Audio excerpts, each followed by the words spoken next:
Hello, good afternoon. My name is Erin Scott and I'm part of the SBC Way Curriculum Pedagogy team and I'm leading on numeracy and mathematics. I have the pleasure also to be joined today by Judy Abram and Kirsty Banks, who are early years specialists who are co-presenting this session with me today. So it's an absolute pleasure to be able to present our first professional learning training session on numeracy and mathematics, culture, ethos and environment. But before we get started today, I thought it might just be really nice just to take one little reflective minute. I hope you're sitting comfortably. Hope you've got maybe a nice little cup of tea for our training session today. And I would just like you to take a moment and just enjoy reading the Joe Bowler quote. And just reflect on your thoughts and feelings around that quote that you see on the screen in front of you. If you want, you can pause the video and have a wee discussion about it in your staff teams, but also you can just continue straight on with the training session today. So, as I said, this session is on numeracy and mathematics, culture, ethos and environment, and how we can promote and create that really rich, really strong culture across our Scottish Borders schools. So our key aims for this session, we've got three main aims that we are going to reflect on as well at the end of the session. So our first key aim is we want to develop an understanding of how to create a culture of success and enjoyment in numeracy and mathematics, thinking what does that look like and how can we really promote and instill that. Our second main aim is we want to develop our understanding of how to promote and create a numeracy rich environment. So we're going to be given strategies and examples, lots of hopefully good ideas and suggestions and things that you can think about in the coming weeks within your practice. And our third key aim of today is to try and build a deeper and richer knowledge and understanding around the number talks approach, around the maths through storytelling approach, and a little introduction to building thinking classrooms. And the work on building thinking classrooms we touch a lot more on in our next professional learning series. So through these approaches, we're really wanting to promote and build that mathematical discourse and mathematical thinking. So I said three key aims for our session today. Just to give you a little overview on how the structure of this session is going to work. So we're going to give some core input, some kind of information and research on different things. Peppered throughout that, we have some reflective questions to pause the video at these key points, and hopefully your school facilitator will guide and facilitate that discussion. So hopefully you're sitting with colleagues, with stage partners, whereby you can have that really rich dialogue and discussion. We're then, throughout our training sessions, we will have some follow-up activities for you to either do as part of the session or to take away and think about after the session. But hopefully all of these parts together are going to result in you having that new understanding or just some kind of new strategies and ideas to go away with at the end of the session. So this brings us on to our starter task for today. And through this task, we're really hoping to promote and showcase some of the kind of mathematical values and practices that we want to encourage and promote in the Scottish Borders. So if you haven't heard of this gentleman called Steve Wyborney, I'd really strongly and recommend having a little look at his blog. So you can see a QR code on the screen. If you follow that link, you will get access to his blog. So what Steve Wyborney has created is this series of different tasks called SD Mysteries. They're fun, they're practical tasks, they're all about using visuals, using our number knowledge, using our vocabulary. So I'm going to ask your school facilitator to facilitate the starter task. And it's all based on the picture that you can see in front of you. So there's a series of questions that are on the screen. When your facilitator then clicks on, you're going to be provided with a range of clues. And after each clue, have a discussion with your colleagues and have you got the same answer? Are you agreeing? And then you can proceed with the different clues. Also, as you're working through the starter task today, just have a little think about the richness and what your learners will be getting out of it. What kind of key mathematical skills, what kind of operations and things are your learners going to be having to think about. These resources are free and so they're really easily accessible. So if it's something that you like doing today as part of this CPD, you can obviously just lift it and have a try within your practice if you think it's suitable in the coming weeks. So feel free to pause the video now and have a go at your SD mystery.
I hope you all enjoyed doing potentially your first SD mystery. Thank you very much for having a little try with that.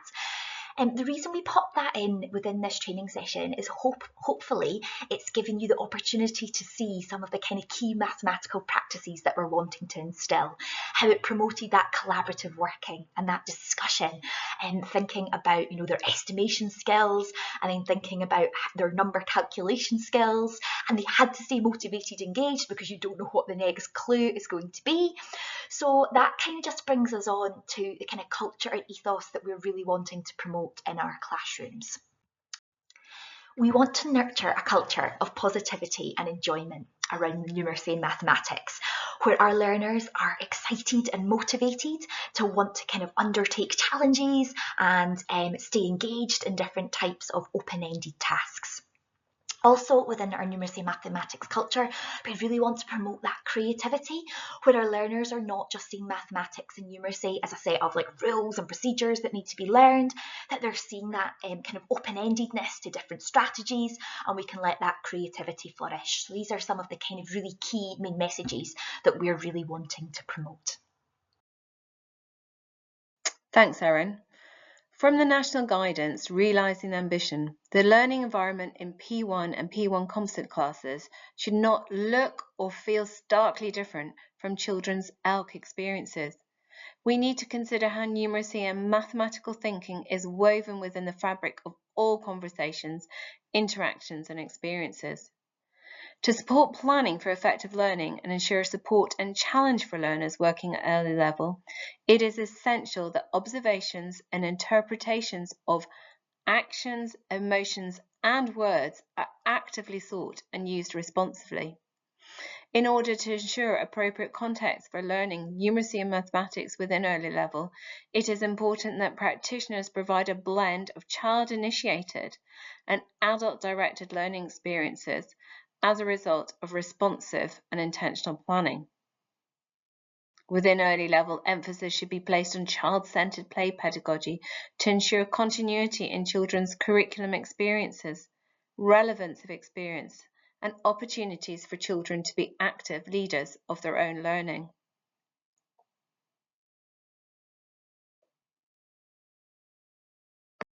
Brilliant, thank you very much, Judy. So as Judy emphasised, the power of play pedagogy within early years and within our primary one classrooms. And I think that we just need to be really mindful that as we then progress throughout primary school, that we don't want to lose that kind of rich, open-ended tasks, that sometimes child self-directed learning. And we want to think about how we can maintain that enjoyment and positivity as we continue with those play opportunities as we progress. And that kind of brings us on to talking and thinking about kind of learner mindset. Now, Carol Dweck years ago did lots of work and research over a period of decades around growth mindset and fixed mindset. And that research, is quite old now. I think she released some of her books back in 2006. So we've known about that for a long time. But I think the kind of evidence and research has kind of continued to develop and be shaped over the course of the last few decades. And I think that we just want to think about how are we nurturing our learners' mindsets within our classrooms. So Jo Bowler has built on the work of Carol Dweck and continue to do a lot of work around that. And I think some of the key messages that we really want to get over to our learners around this is about that every time they make a mistake, they are actually building and growing a new synapse in their brain. So their brain is growing, their brain is changing, and we call that neuroplasticity. But that's really, really powerful, and that's really important to become a successful learner, is actually being okay with being able to make a mistake. So not just knowing about the word growth mindset, but actually in their attitudes and their beliefs, do they show you in the classroom that they are okay about making mistakes and they're not that nervous? On the screen in front of you, you can see a few different texts that Jo Bowler has released over the years. The mathematical mindset was maybe about 2016, so that's is a wee bit older now. But the Maths-ish one that you can see is one of her latest books, which I haven't actually read yet, and that's next on my list. But if any of you have, would really love to hear your thoughts on it. But really, through that latest book, it's really talking about the promotion of creativity. So that then brings us on to thinking about a really powerful analogy when thinking about teaching about mindset. And that powerful analogy comes from a gentleman called James Nottingham. And he has developed the learning pit analogy. And this is whereby we all go on a journey when we're learning something new, whether you're a child, whether you're an adult, no matter what stage you are at in life, when we learn new things. And within this journey, you're going to go through this period of struggle, of challenge, where you're feeling a bit unsure about yourself, you're doubting yourself, you're maybe lacking confidence in yourself, but through then persevering, through practice, through maybe thinking about different strategies, or through maybe the support of either a teacher or a peer, that you then manage to achieve and you manage to succeed. And that's what this visual really clearly demonstrates and shows. And what is really nice about this visual, and we just wanted to kind of show today, is that if you look at the graphs on the right hand side of the screen, when that kind of learning journey is progressed, it is higher than where the person started. So they're not back at square one, they are moving to a different starting point on that learning journey. So what we would love to suggest or just recommend, if this is something that you haven't thought about or touched on with your class, it is a really lovely lesson to do, in that you can go onto the Learning Pit website, really easy to access and find. If you just type in the Learning Pit James Nottingham, it will come up. And then what you can do is there's a teacher practitioner video, but there's also a child-friendly video, and you can share that with your class. You can have lots of fantastic discussion around mindset, around how do we feel when we approach new tasks and new learning. You could make it general, but we would love you to encourage to make it specific to numeracy for this particular task. And then you can actually ask your learners to draw their own learning pit and talk about their own thoughts and feelings. So we're getting all these lovely cross-curricular links between health and well-being, between the literacy side, between the artistic side, but really most importantly, we're thinking about that mathematical mindset in relation to this. So again, just a really nice little strategy if you've not used to have a little go with. So this now brings me on to the creation of creating maths class norms. So quite often, maybe at the outset of our year, we'll maybe do a kind of class charter, looking at the rights of the child and our values. But what we would also love to encourage is that you specifically have a chat with your learners about what are your norms within your classroom when you're doing numeracy and mathematics. What are you kind of wanting as a class? How are you wanting to be? What's your ethos within that? So it might be kind of things, allow your learners to create this through collaborative discussion, but that maths it's about learning, it's not about performing, and trying to get away from this performance culture in maths. That we share these high expectations when we are doing any kind of numeracy and maths work. And it could be things about how you want your learners to act, that we respect each other's strategies and ideas, that we don't put anybody down, that we're open, and that we're a good listener, and we take on board others' ideas and suggestions. So again, similarly to the Learning Pit, if this isn't something that you're maybe familiar with, or again, this kind of work comes from Jo Bowler. Her website is the U Cubed. You can see that on the screen. Would really recommend a little look at that website. Lots of really lovely ideas and suggestions, but we would recommend creating some maths specific class norms. So that brings us on to our next reflective question. So what we would like you to do is, once I've kind of read it out and explained it, just feel free to pause the video in your staff teams and have lots of collaborative professional discussion around this. So we would like you to think about, how do you currently create that culture of enjoyment and success in your classrooms and in your schools and settings? We would also like you just to have a little look at that visual that you can see on the screen. This visual has been taken from the work of James Nottingham again, who devised the learning pit analogy. And you can see it outlines two learners that move from A to B. And you can see that it looks quite different. And I would like you just to have a bit of discussion around, what learner do you think received most praise within the classroom? And also maybe think around, what learner maybe comes across as more creative? What learner's maybe not afraid to make mistakes? And what are the differences that you perceive between these two learners? We'd also like you just to kind of reflect and think about, from the key messages you've heard so far, so it might be the Steve Wyborney, the SD Mystery work, it could be the work on the Learning Pit, or the work on the classroom maths norms. What things would you maybe like to take forward, or maybe have a go at in your practice in the coming weeks? So feel free to pause the video now and discuss in your staff teams. Thank you very much for completing the reflective questions in your staff teams. So we're now going to move on and have a little look at the work around building thinking classrooms. So this research has come from Peter Liljegdal, and in the last 15 years, Peter has really looked at what is optimum classroom practice in relation to numeracy and mathematics, kind of internationally across the world. And he's found some really kind of interesting key things. And one of that is that in quite a lot of numeracy and maths classrooms, children are more mimicking, where they're just repeating practices rather than actually thinking mathematically. So this is something he's really picked up on. And he's come up with some really key strategies around how we can address that and how we can be thinking of that. So this is just a very brief kind of introduction today to some of the kind of key high-level messages that this research has demonstrated. So one of the main things that Peter talks about is having visibly random groups, and he advocates doing that with playing cards. So maybe having an ace, 1, 2, 3, 4, and children would then randomly choose a card, and then that's the group that they would be put into for maybe a particular mathematical task where they'd be working collaboratively within these groups. So that's the first thing that kind of this research is kind of suggesting that can be really useful. The next thing is using vertical non-permanent surfaces for children being able to write on in terms of showing their mathematical thinking, sharing their strategies. And one of the ways we might be able to kind of think about this is on your mathematical working wall. Do children, are they able to come up and write on part of the surface? Is there a surface there that they can do that on? And that's maybe something to consider when you're thinking about creating your maths working wall.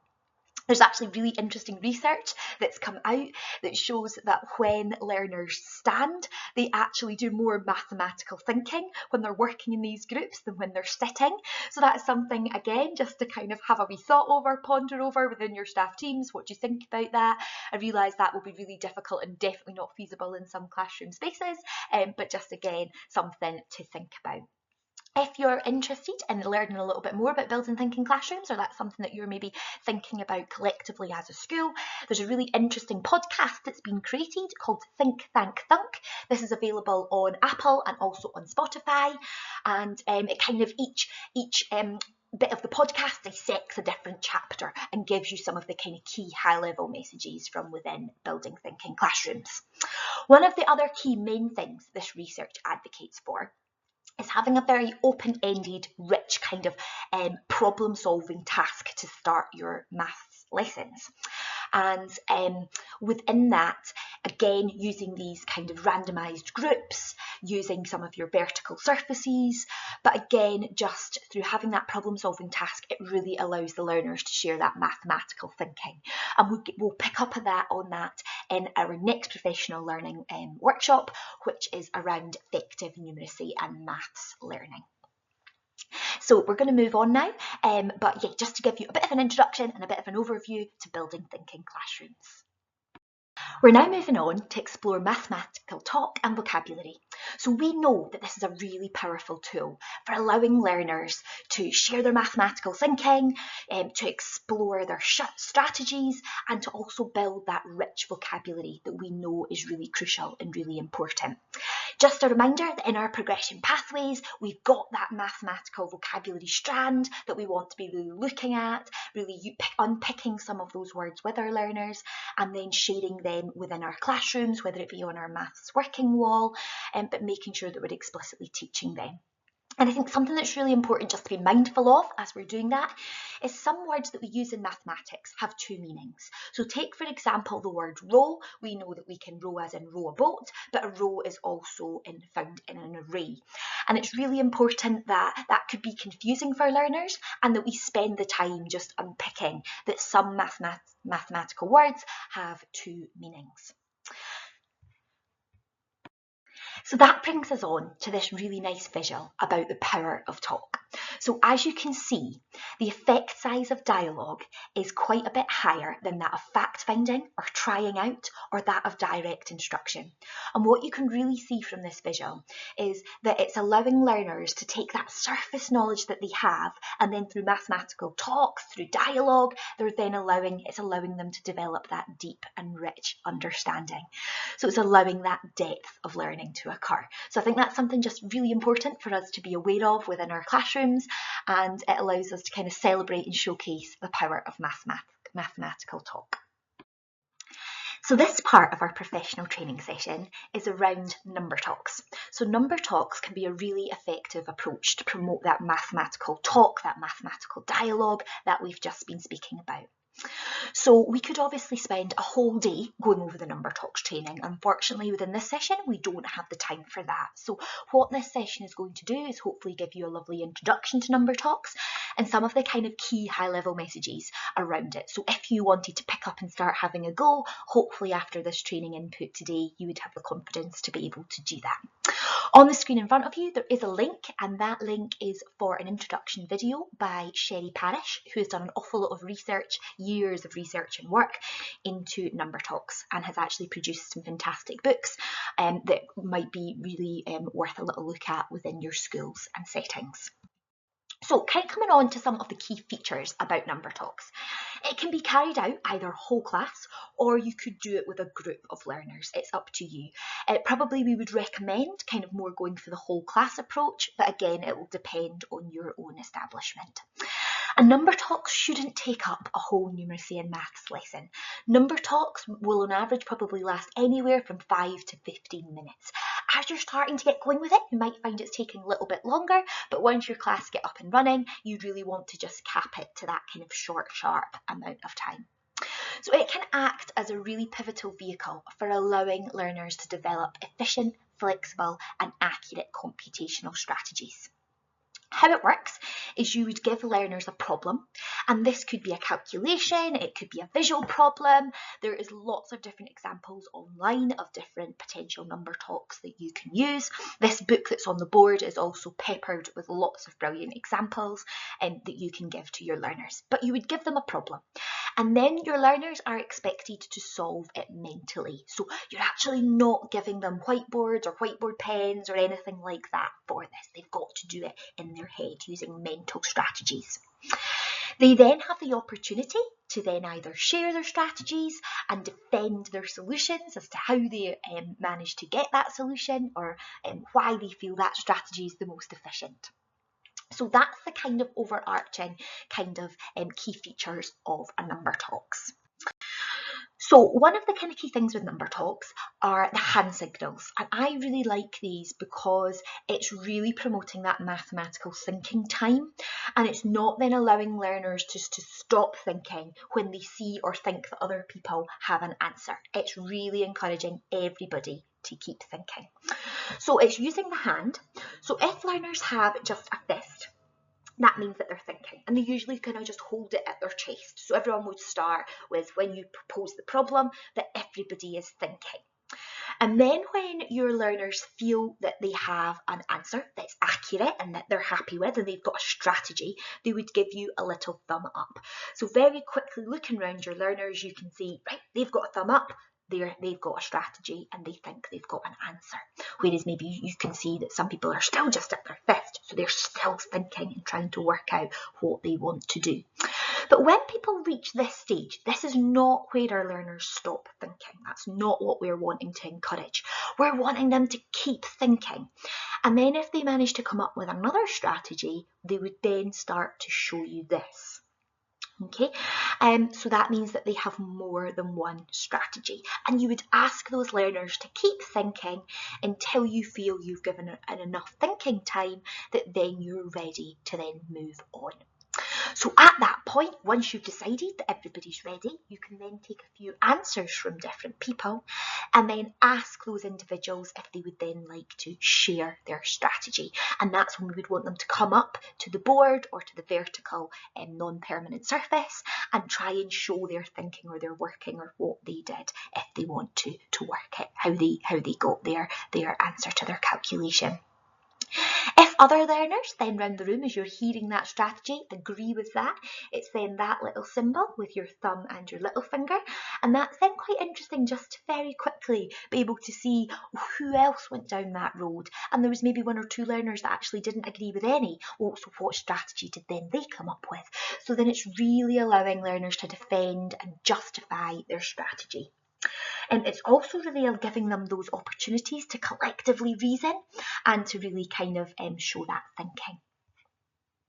So in this visual on the screen in front of you, you can see that for this number talks, learners were asked how many, and then you can see the different pieces of Lego. So what's really nice with this example is you can see that it's really visual, it's really kind of clear, it's not just a calculation that's been written down. So that's something that's important to think about in the different types of number talks that you might want to do with your class, and that you might want to vary this and do lots of different nice types of examples. So learners can then come up with obviously their different strategies. They're going to show you that with their hand signals that we've just covered. And then they're going to start feeding these back. And what's really nice is learners hearing other strategies, other ideas, and it's allowing them to really build connections between these key conceptual ideas. You can see that this photo's been taken from somebody's numeracy working wall. And we come on to speak a lot more about this in the environment section of our presentation today. But you can see that somebody has used like an A4 folder that they've just ripped off the front, and then they just add their number talks to each day to that. That's a really nice way for being able to go back and then with your learners discuss maybe a number talks that you did last week or a particular strategy that somebody came up with. So again, a really nice way of just keeping that information within your classroom really accessible. Already within our training today, we've spoken about the power of mathematical vocabulary and language and sharing this with your learners. But we don't just want to share the vocabulary in isolation. What we would also really advocate in the Scottish Borders, and we would like you to do, are share sentence stems with your learners. So we're starting to build their confidence and giving them that scaffolding prompt to know how to structure their answer. So being able to say, my solution is, or my strategy is, or my strategy was similar to because, and actually giving them that vocabulary and that language to start to help to scaffold these number talks conversations. So it would be really nice to have a few sentence stem prompts up on your maths working wall that you're really building their confidence with and working on. So we would really encourage that. To help support you with introducing number talks in your classroom, we've created some SBC number talks guidance, which just has some of the key features that we've discussed today, a little bit more about what it is and some of the benefits, and some of then the key strategies. There is also some support around sentence stems to maybe help you starting out your journey with number talks. I hope you find this useful, and hopefully from the information within this presentation, you're managing to feel now confident to give it a go. So we're now moving on to explore maths through stories. So this includes picture books, it includes novels, and it includes manga, which are kind of either comics or graphic novels that originated from Japan. There is a huge variety of stories and books that are really powerful and that could be used in the classroom. So some of the ways that you could use maths through stories is you could use them to introduce a new concept, so almost as like an exciting hook to kind of introduce that new learning. You could also use maths through stories to kind of consolidate previous learning that you've done and maybe to revisit concepts at different points. They're really visual, which is really nice. A lot of the stories are about everyday life that really demonstrates to our learners that maths isn't something separate, that we need to be using it, and it's such an important part of our daily lives. So in terms of where to find really good maths through storybooks, there's a really good website. The QR code is on the screen in front of you now. And when you go to that website, if you click on resources, you're going to see a page like this with the coloured boxes that you can see on the screen. And then when you click recommendations for mathematical stories, what's really good about this website is it breaks down the different stories by concept. So say if you're teaching fractions, there's a fraction section and it will outline some of the key books that allows you to explore fractions.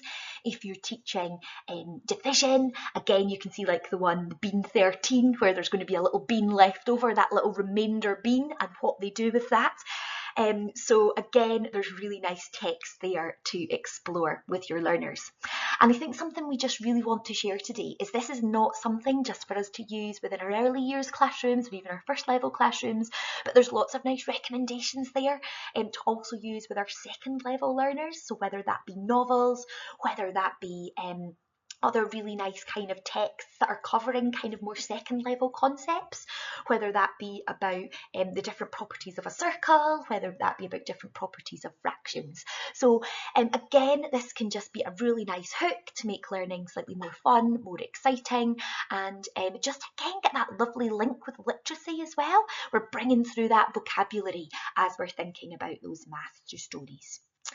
So our early years team have created a Padlet, which you can now see on the screen in front of you. The QR code link is there for that, so feel free to click on that in a wee minute and have a little look. And what they have done is they have broken down the different kind of maths or storytelling books. They have given you a bit of an overview of what the story is about, and then what main concepts that you are developing through that story. So whether it's your one-to-one correspondence or some of your other counting principles, they will outline the kind of key things and key learning that you can kind of use to help you when reading from that text. So again, really useful. So it might be worth just pausing the video now and either having a little look at the early years Padlet, if that supports the stage that you're teaching, or having a wee look at the main Master Storytelling website and maybe kind of having a wee look for any particular texts that you could use in the coming weeks.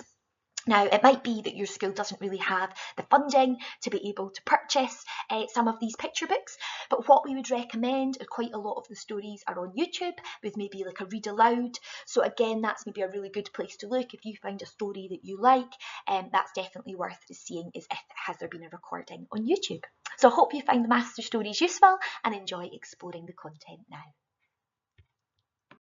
So that brings us on to our next reflective question for you and your staff teams. So we would like you just to have a little think. Have you taught numeracy and mathematics through stories?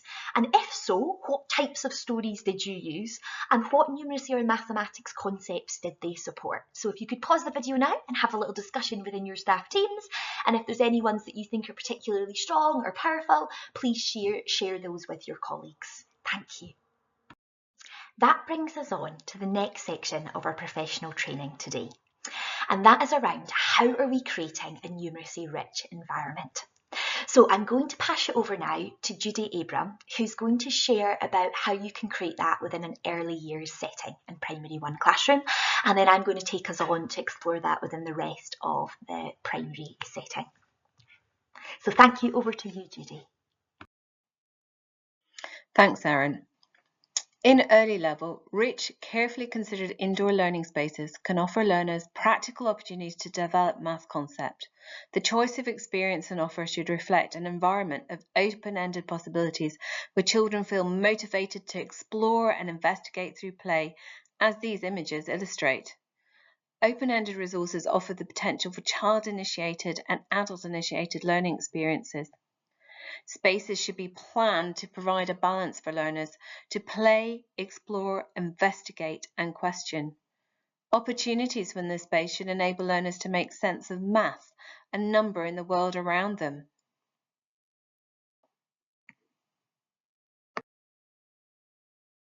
What better way to embed a positive attitude to numeracy and mathematics than to use outdoor spaces?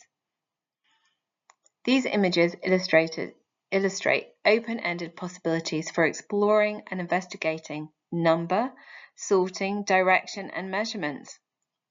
Research evidences outdoor play-based learning is positive and life-enhancing, including Education Scotland's publication Out to Play. There is an expectation that children have an opportunity to play outdoors every day. Spaces outdoors can be bigger, messier, and riskier than your indoor ones. In session 3, we discuss how spaces support play pedagogy in numeracy and mathematics in detail, indoors and out. Please refer to this session to reflect further and apply key features to your classroom and outdoor spaces.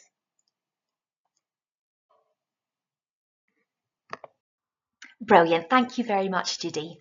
So as Judy clearly highlighted, we need to be thinking about not just our indoor spaces, but also our outdoor spaces and how we can best utilise both of these different environments to really build our learners' knowledge and understanding around numeracy and maths concepts. So that doesn't just go out the window by the time we reach primary 2 and beyond. We really want to keep thinking about that. How are we using these spaces? We also really want to think carefully about our CPA resources. How are we storing them? How are we organising them? And we're going to come on and speak a little bit more about that in a little minute.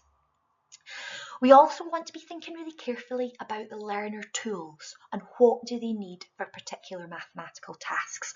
So this might include the stationery that they need, this might include whiteboards, rulers, whiteboard pens. It might also include the pictorial resources like the number line, like the 100 square. How are we making these accessible? Where are we storing them? How are we storing them? And how are learners expected to access them? So we want to be really thinking carefully about that. We're also going to just have a little discussion about mathematical working walls and get you just to unpick a few of the kind of key things within that and what they maybe should have on them and how should they look. And then we're also going to have a little think about within this section of thinking about our mathematical environment, what is the place of digital approaches and digital technologies within that. As an authority, we are really strongly advocating the use of concrete pictorial approaches to really help build children's conceptual understanding of number. So in order to do that, it's really important that these resources are easily accessible for our learners. So within this session of the training, we just want you to have a little think about what current resources do you have and how are learners expected to access these. So is it in your school teams? Do you have kind of storage units, kind of like the ones you can see on the screen? Where are the resources stored? Do you have baskets? Do you have little containers? And how do the learners access these? There's certain things that you might want children to be able just to access really easily and really independently. And do the learners know that? Do they know exactly where to find them and how to get these? If you have learners in your class that are really frequently reversing, do they have access to visually seeing the right order and direction that the numbers should go? If learners at the moment need like the scaffolds of number lines or 100 squares, thinking again about how easily accessible are these tools. So we're now going to come on and explore numeracy and maths working walls. So I think the first thing to say is this shouldn't look exactly the same across every classroom within your school. There are key features of things that we're going to come on and talk about in a little minute that we maybe want to have consistent across our authority, but this will look unique to your own set of learners in terms of what concept you're working on, what maybe challenges or difficulties maybe your learners are demonstrating, and it needs to basically be supportive. It needs to be a really useful tool that both you and your learners can tap into and get as much from as possible. So one of the key things within your working wall that we want to showcase is that mathematical vocabulary. So what are the key words that week that you're really wanting your learners to remember, to be able to use within their kind of discussions, within their maybe their visibly random working groups? And you can see from that middle example on the board that has the number talks that there's the kind of key bits of language and words on that wall that they're wanting their learners to remember. Interestingly, you can see what they've done with their number talks is they've almost taken an A4 folder, they've pulled the front of it, and then they've stuck that onto the wall, which is allowing you to then each day attach your new piece of paper with your number talks work and with the strategies. And actually this can be a really nice way for them keeping those strategies up on the wall for your learners to then see them. You could then refer back to some strategies from last week or a few days ago. So again, it keeps it really visible, whatever you've done with your number talks. I thought that was a really nice wee strategy that maybe some of you might want to have a go with and have a try. On the working wall on the far right, you can see that they've included a number line, which also is maybe including like maybe negative numbers if you're then working in second level. Below that, you can see the words column and row, and they're visually showing you like what they are. So again, any visuals, any pictures that are kind of going to demonstrate whatever it is you're teaching. And then the working wall on the far left, you can see that they've split that into 4 sections. I would say it's quite a busy working wall, but I think some of the key strengths in it, you can see again, you've got that non-permanent right on surface that you could be changing your vocabulary or changing your strategies. Learners could be coming up and writing on the wall as well, which was what we kind of spoke about with the building thinking classrooms work. You can see the nice kind of pictorial visuals of maybe the part whole model or bar modelling. And again, so if you're teaching around that, getting those examples up on your working wall would be really strong. You can then also see some of like the place value counters under your place value columns in your headings. So again, a really nice way just to demonstrate that and have that visually available for learners. And on the far left of that visual, you can almost see like Dean's materials that they've kind of put up and attached to the wall. So again, it's just making it very visible, very clear, whatever it is you're working on, allowing your learners to have access to that. So they are some of the kind of key ideas that you can see in those visuals. Within our audit that we're going to come on and speak about, there is a slightly more structured list to help and support you with your working wall. Thanks a lot. So when using your iPads with your children in your nursery or in your P1 setting, we would recommend that you use the core apps and tools already on the iPad that will support children's numeracy skills for life, such as using the timer for baking or for sharing, using the stopwatch with the bikes, or if you're doing certain PE experiences, that can be helpful. Using the alarm to remind both adults and or children to do certain tasks. You could use the weather app when discussing what the weather will be like for any given day, particularly useful if you're going on a walk. And also equally, if you're going on a walk, maps can be useful for exploring the community before you go on the walk and potentially planning the walk together. Particularly at early level, we do focus on supporting the children's curiosity and creativity by providing open-ended digital opportunities that use tools and that support early childhood development. So what you can do is use these SBC early level digital principles to support this. If you just scan the QR code on the screen now, that will take you through to that document. You can have a closer look about how we advise iPads are used with our youngest learners. You can also use guided access to allow freedom with guidance. So guided access is an app, is a tool on all iPads that enable the iPad to stay in one app. Digital tools can help and support our culture and environment. In the Scottish Borders, we have a digital-first approach to literacy, learning and teaching. This means we should consider how we use our digital tools to support our learning and teaching wherever appropriate. And in this section, we're going to look at some of those tools and how we can use that to create that environment and that culture and support those things we're trying to do today. So Shobi is our main learning platform, and it's a fantastic sort of tool for allowing us to quickly share resources to our young people. But the added benefit those resources have is they can be multimedia. So you can have video, which might allow the young person to re-watch a task, or it can be a text-based opportunity for them to be able to have that dictated back to them, so allow them to access that learning in a really effective way.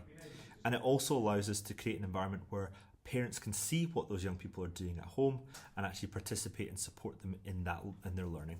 So that's just a couple of ideas around how Shobi can support that. The other little tools that we can use are things like screen record, and that allows us to record our demonstrations or allows us to talk through our young people's metacognition and allows them to re-watch that. And that's a really advantageous thing for those young people because they don't have to ask for help from you. They can actually figure that out themselves by re-watching what's been taught to them. Another area we can use our devices for is just a simple tool like screen sharing on our big screen.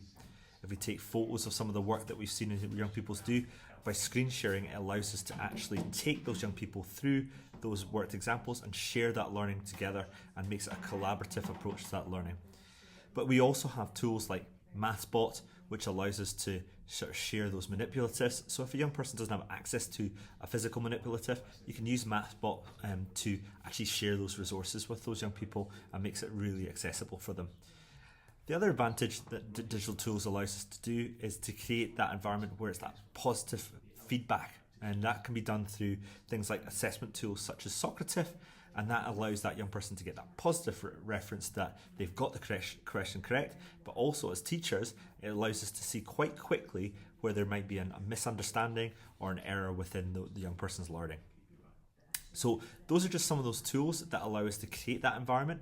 They're just quite high level. There's very specific ways you can use them, but that's what we're trying to deliver when we're thinking about learning and teaching, using digital technologies to create that positive ethos and create an environment for learning. So just before we move on to our school-based follow-up task, we have got another little reflective question for you and your staff teams. So we'd like you just to reflect on your current classroom environment and think about how do you currently organise and store your CPA resources. So if you could pause this video now and just have a little bit of discussion. So we're now going to move on to the follow-up activity to do today. So we would like you to use the self-evaluation environment toolkit that I'm just going to come on and show you in a wee second. And we would like you to consider your own classroom environment and culture. We would like you to go through each area of the toolkit when you're back in your own space, in your own classroom, and just evaluate your own space in terms of what are your strengths, what's working really well from everything that you've heard, and then maybe what could be your next steps, what things do you feel you would like to maybe work on in the coming weeks or months. If you are in a primary 1 or primary 1 composite class, then there is an early years specific maths and numeracy audit that we would like you to also have a go at completing. So each one or the other of the audits we would like you to now go ahead and have a go at. So this is what the self-evaluation toolkit kind of looks like, where you've got the different aspects of the classroom. There's some kind of key suggestions and considerations, and then in the third kind of column to the right, that's where you would jot down any notes or reflections on how you feel your own environment is. And then this is also the example of the early years or kind of primary 1 composite audit that you can hopefully go ahead and complete. Also, as part of our kind of follow-up activity, we have created a pupil attitudes audit around numeracy and mathematics. This is just kind of picking how do they feel about maths in terms of their enjoyment, their confidence levels, how resilient they feel in terms of tackling difficult maths problems. And this Microsoft Forms audit allows you to duplicate for yourselves within your school teams, and then you could actually put this out to your learners and just get a little bit of feedback about how do they currently feel about numeracy and mathematics. Again, this is just an optional audit that you might want to have a go at doing with your learners. Just before you get the chance to go to your own classroom space and complete your audit, we thought it'd be really nice just to go back and reflect on our kind of key aims of our session today. So hopefully you feel you've built up a better understanding of how to create that culture of success and enjoyment in numeracy and mathematics. Hopefully through doing a little bit of teaching on mindset, through creating your numeracy class norms, through doing some input on the learning pit. Again, we are just building learners' confidence and creating that really positive mindset around numeracy.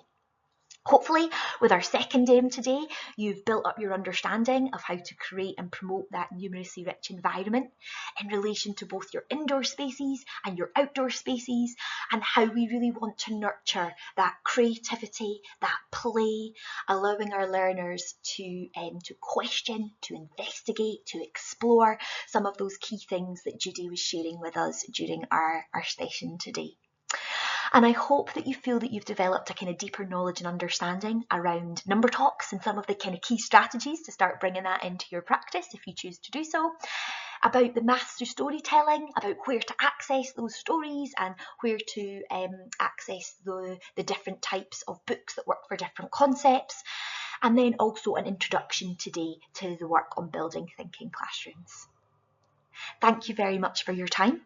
So I'm just going to move on to, before we go, we would really like to get your feedback on today's session. So if you click the QR code, there'll be a little Microsoft Forms, and we would really appreciate and value any feedback that you have on today's input, any of the tasks, how you found it, and how you've obviously found the audio recording. We would also love to know what would make this professional learning even better. So any other constructive criticism, any other ideas or strategies would be hugely appreciated. So we also are just going to leave you with some of the kind of key book recommendations and the kind of podcasts that we've shared throughout our session today.